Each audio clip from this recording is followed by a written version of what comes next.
Most rulers want power. A few want legacy. But Qin Shi Huang, the first emperor of China, wanted something no human should ever reach for: control over reality itself.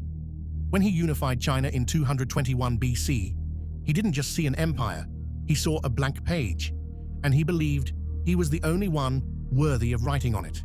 To him, the past wasn't history, it was a threat. So he made a decision that would scar China for centuries. He would erase everything that came before him. Books that described older dynasties, burned. Philosophies that questioned authority, destroyed. Ancient poems, medical texts, histories, family records, all fed into massive fires ordered by the emperor himself. It wasn't chaos, it was systematic. Soldiers went door to door searching for forbidden knowledge. Anyone caught hiding, a book-faced execution. Anyone who remembered too much was silenced. Hundreds of scholars were buried alive for daring to speak the truth. In a single generation, China lost more knowledge than any war could have destroyed. But the emperor wasn't done. If the past didn't fit his vision, then the present had to be reshaped too.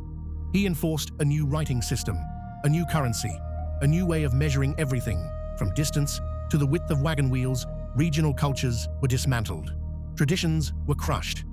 Every part of life, speech, travel, work, identity, was pushed into one unified reality, his reality. From that moment on, history didn't start with China's ancestors, it started with him, year zero. The world before him became a forbidden memory, and yet he wanted more. Qin Shi Huang became obsessed with immortality.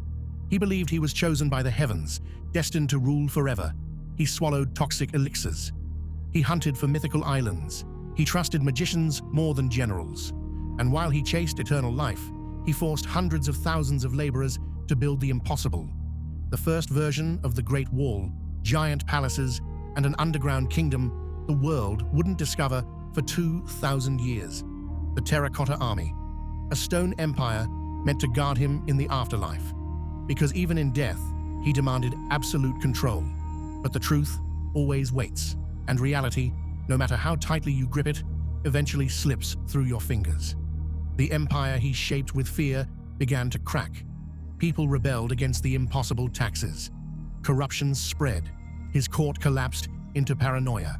And when the emperor finally died, poisoned not by his enemies, but by his own quest for immortality, everything he built fell apart, almost instantly. His dynasty lasted barely a breath in the timeline he tried to rewrite.